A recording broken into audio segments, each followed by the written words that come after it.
Ladies and gentlemen, there is no pain quite like the pain of being rejected by your own child in old age. It is a wound that cuts deep, not just through the heart, but through the very essence of who you are.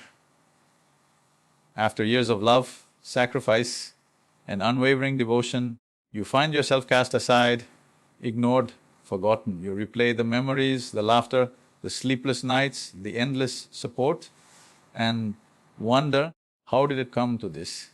But what if I told you that this rejection, as painful as it may be, is not the end of your story? What if I told you that within this very moment of abandonment lies a profound and unexpected blessing, a chance to rise, to rediscover yourself, to find a strength that no one, not even the child who walked away, can take from you.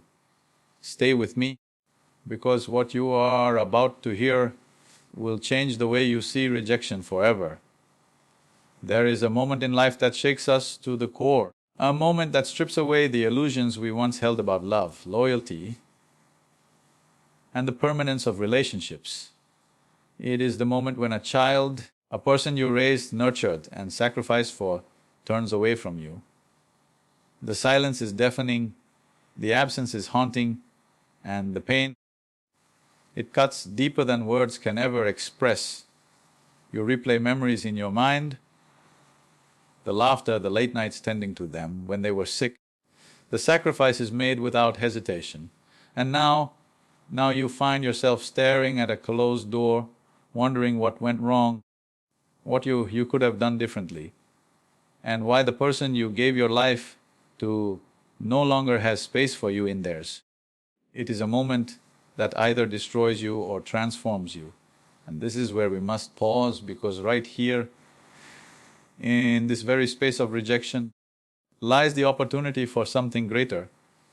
You see, rejection is not the enemy. No, it is the teacher.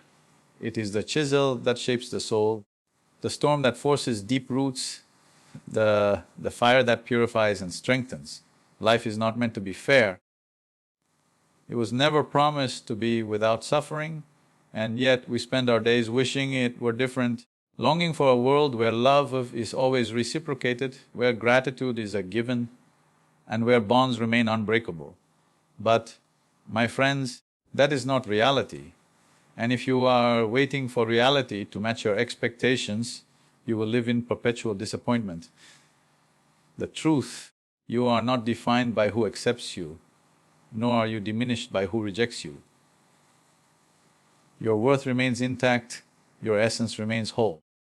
But to truly understand this, to truly rise above the pain, you must confront the hardest lesson of all. You are strong enough to stand alone.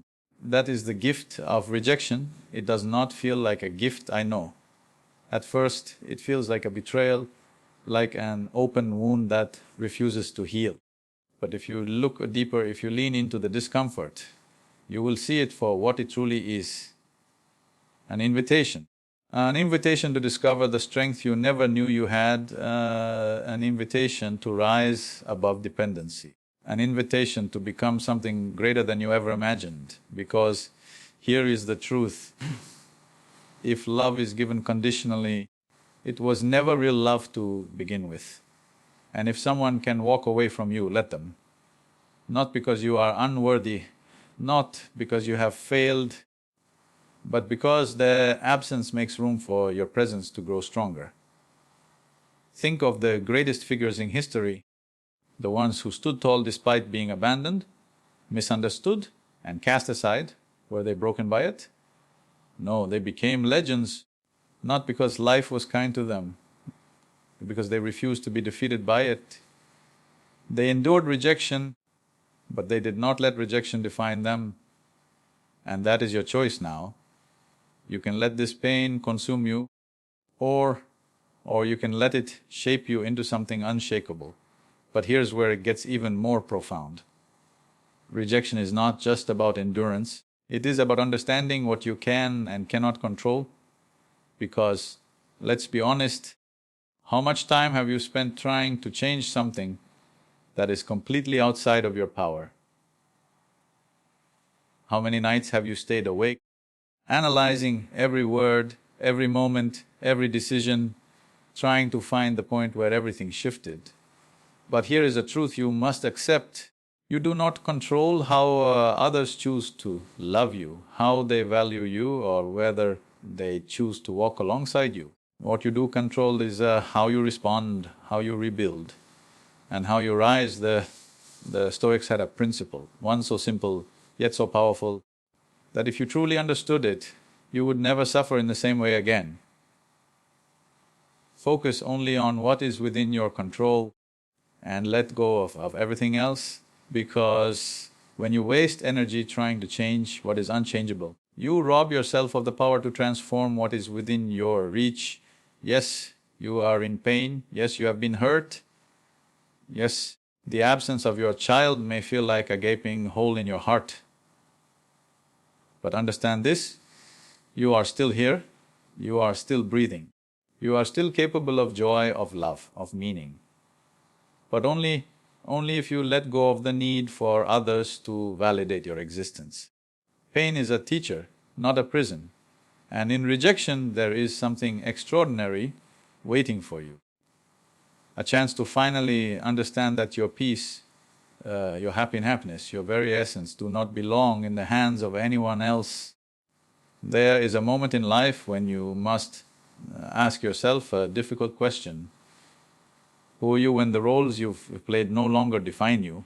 For years, perhaps decades, you were a provider, a guide, a pillar of strength. You shaped a life, nurtured a soul, and invested in a future that was not your own. You gave not because you had to, but because love demanded it. And now, when the time comes to reap the fruits of that love, you find yourself standing alone. Not because you did something wrong, not because you failed, but because life has a way of shifting in directions we never anticipated. And so, here you are, staring into the silence left behind by a child who no longer walks beside you.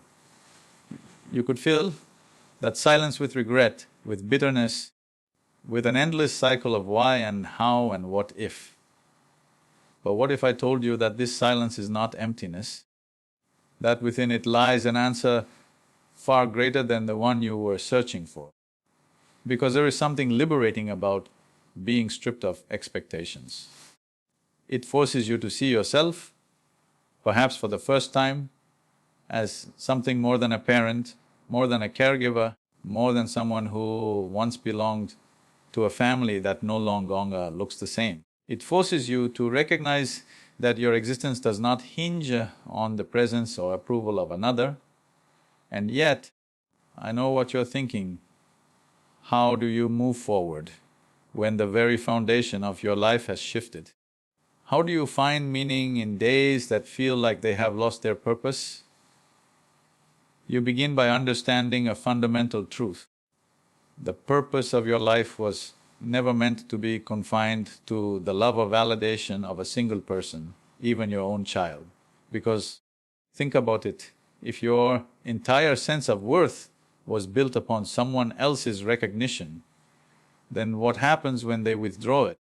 Does that mean you suddenly become less valuable, less important, less whole? No. It means you have been looking for your reflection in a place where it was never meant to be. You are not just a parent, you are not just someone who gave and sacrificed and loved with every fiber of your being. You are a soul, a force, an individual with a depth that extends far beyond the walls of any relationship. And if someone, even your own child, cannot see that, it is not your duty to convince them. Because here is something no one tells you. Seeking validation from those who refuse to give it is the quickest way to lose yourself. And life, real life, is about finding yourself again, not through others, but through something greater, something deeper, something unshakable. That unshakable truth begins with letting go. Letting go does not mean forgetting. It does not mean you stop loving or stop hoping, but it does mean you stop chasing, you stop waiting, you stop measuring your days by whether or not someone else chooses to acknowledge you. And that, my friends, is where something extraordinary happens. Because when you finally stop looking outward, you begin to look inward. And that is where the real treasure lies. You see, rejection, especially rejection from those we love, has a way of forcing us into a corner. It makes us feel small, forgotten, disposable. But what if I told you that being pushed into that corner is what allows you to finally see the space you have been afraid to step into all along? Because beyond rejection, beyond loss, beyond all the things you once thought defined you, there is a version of you waiting to be discovered. A version unburdened by expectations, a version free from the need to be seen, to be approved of, to be loved on someone else's terms. And here is where the blessing comes in. Because when you finally let go, truly let go, you do not just free yourself from pain, you free yourself from the illusion that your happiness was ever dependent on another person in the first place. You begin to see life through a different lens. You wake up and realize that your purpose was never tied to whether or not someone else chose to walk beside you. That there is still beauty to be found, still wisdom to be gained, still moments to be